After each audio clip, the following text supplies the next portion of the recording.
Questo è Capo Teulada, l'altro grande poligono presente in Sardegna. Ce n'è anche un terzo nell'isola, quello di Capofrasca.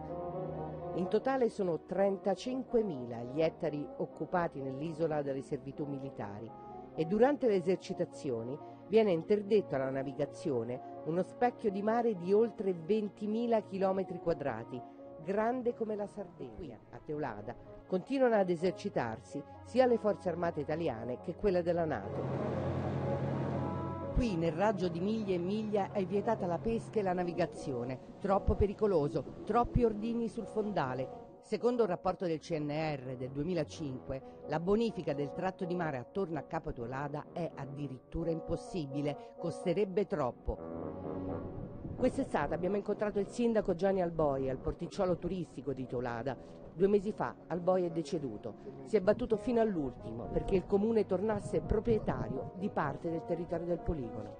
Bisogna dimenticare che noi abbiamo la penisola di Capo Teulada che è interdetta completamente perché dal 1957 si è sparato senza fare nessun tipo di bonifica. Quindi sarebbe proprio la penisola? Quindi la penisola di Capo Teulada, la parte più estrema della Sardegna, la penisola di Capo Teulada, quella è interdetta perennemente perché per anni si sono fatti gli spari da mare e controterra e mai le bombe che sono cadute in acqua non sono mai state bonificate. Mai? Ma c'è stato alcun mai, tipo dal di 1957 controllo? c'è stato qualche controllo, avevano giudicato eccessivamente costoso. Quindi quanto verrebbe a costare? Cioè, è stata fatta una stima pressappoco di... Una bonifica qua nel territorio di Teulada costerebbe oltre 100 milioni di euro. Per il mare? Non sappiamo che cosa significa perché mai ci hanno fatto sapere dei dati precisi sulla questione della bonifica. Da parte dello Stato erano stati previsti 10 milioni di euro per una bonifica e poi non sono stati mai spesi e mai impegnati.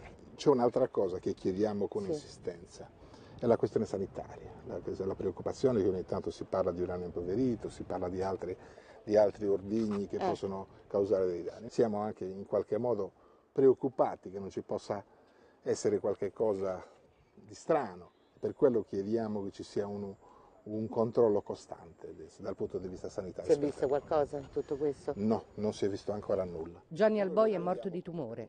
Lo ricordiamo così, con quest'ultimo appello per la salvaguardia della salute della gente. Perché anche in questa parte della Sardegna i casi di tumore sono tanti.